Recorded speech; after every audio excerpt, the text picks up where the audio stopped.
Then he offered to buy me couple, and I declined. Then he wanted me to go home with him, and I said no, and then I left with Erica. And then for something sort of drew me back. I was curious to know a little bit more about him. And I think also that I was just...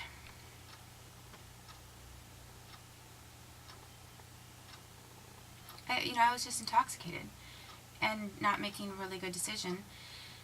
And then I went back.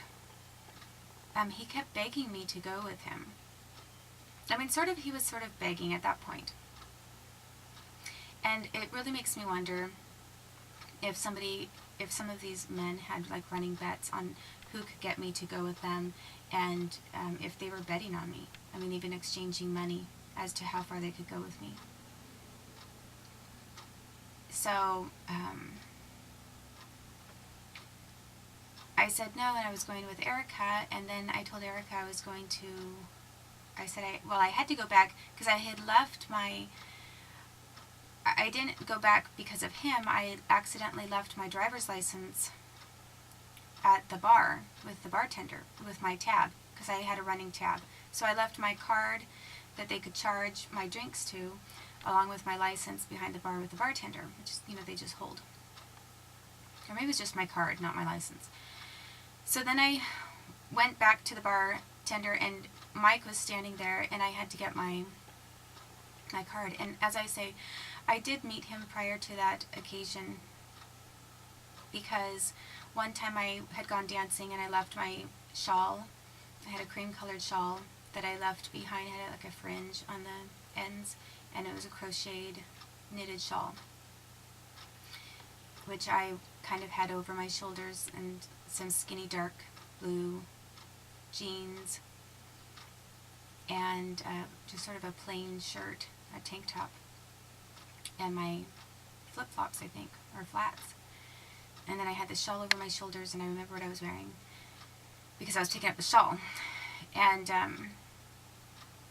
he was standing there. He was there, and he was watching me, and that was the first time that I noticed him. And then I later saw him at this place, but I didn't connect that was the same person that had been there. I later connected the faces, that the person watching me pick up my shawl was the same person that I danced with at the other place later. So then I was getting my card, my tab, picking up my tab, and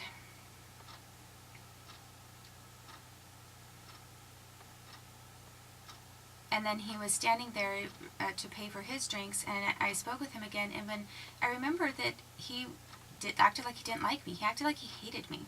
All of a sudden, he saw me coming back, and he looked at me like he did not like me, and at that point I saw that I don't know how to describe this. Okay, I was very drunk, and yet somehow I was still able to read him. And I wasn't psychic. I'm not psychic.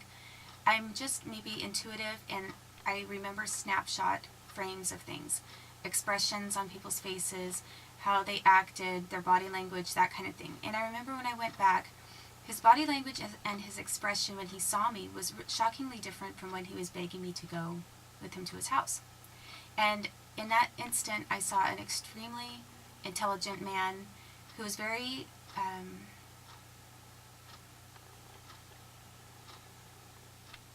exacting, and very... In that moment, I thought he was very sober because of this look in his eyes. That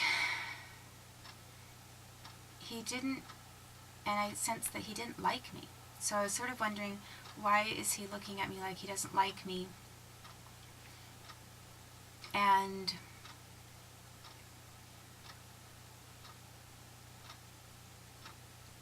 in this very sort of way that almost would suggest that he already knew who I was. And I don't want to, maybe the word cunning would be another word, but that's not quite the right word to describe that expression. Exacting and something along the lines of cunning. He just had this look.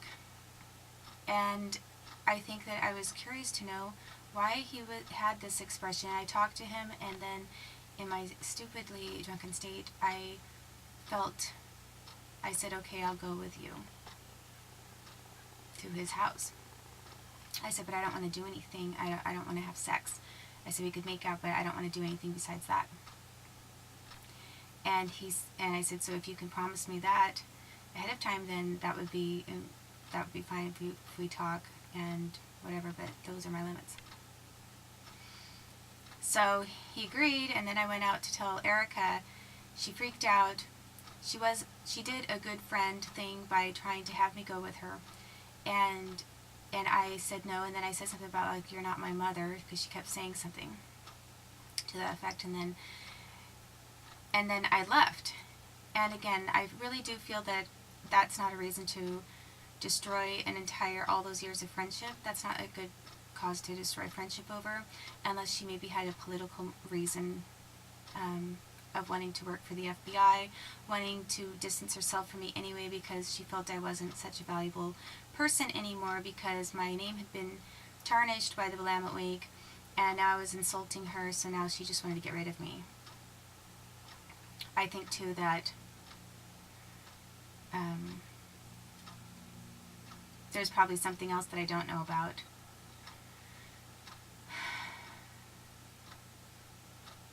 And so then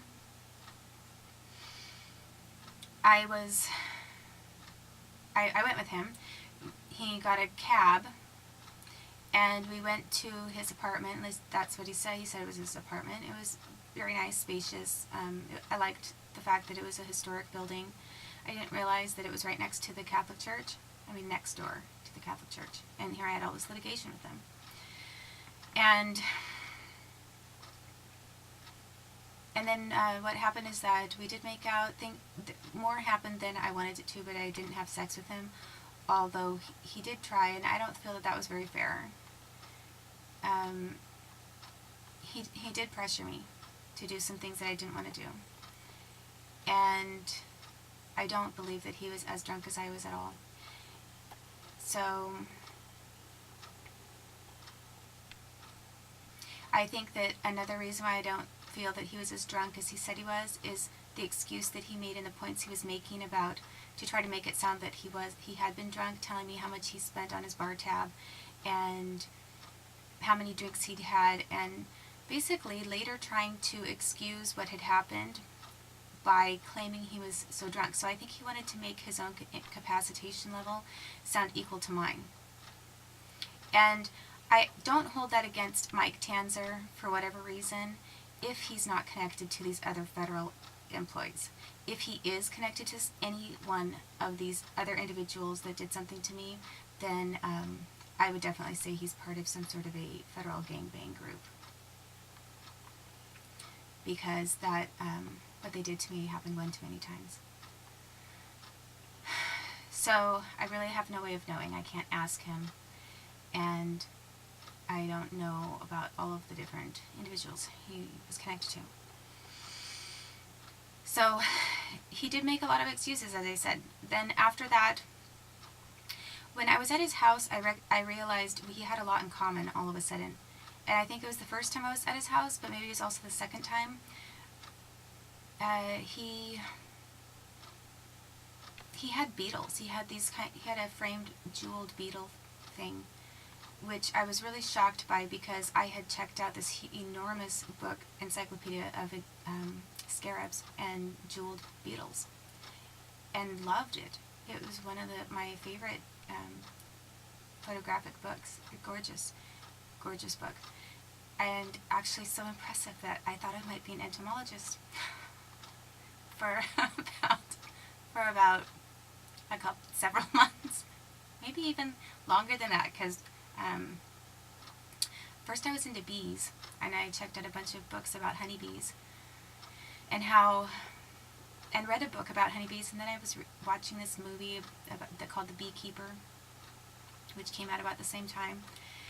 I was fascinated with bees, and then I found this book about beetles, and these jeweled beetles, and it was basically my artistic sense that drew me to these books. It was a little bit of curiosity about the science of how how they work together and their socialization. So like the sociology of insects and bugs is sort of interesting. But and there are these tiny little things. It really creates a wonder and an amazement, I think, in a person when they think about how these little insects and bugs are so important and do important things, and they're so tiny, and yet they're so intelligent.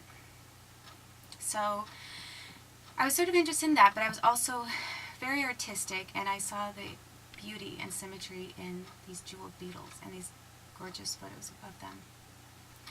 So I had checked this book out a couple of times, or kept it a long time, and I really did spend time looking through these photos.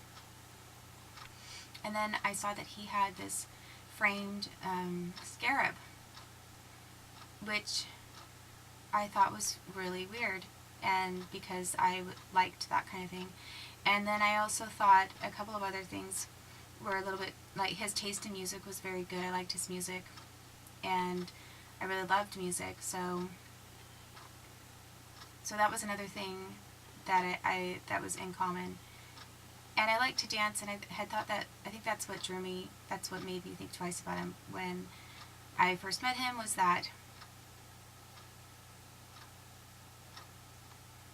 maybe that. So,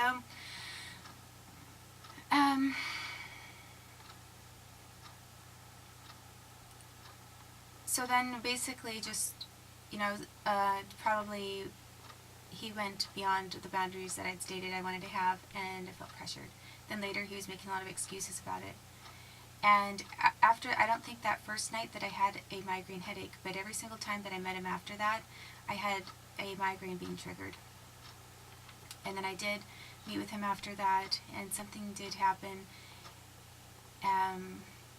But it occurred after, I think that I didn't realize that alcohol, you can get vodka soda, and it can be normal proof, or you can get something that's double proof.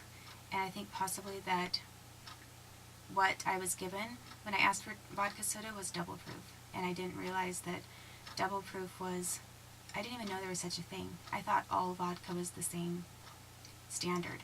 All alcohol, I believed, at that time was all, whatever proof it was, that they were all across the board the same. I'd never heard of anything called of double proof or different levels of proof of alcoholic content.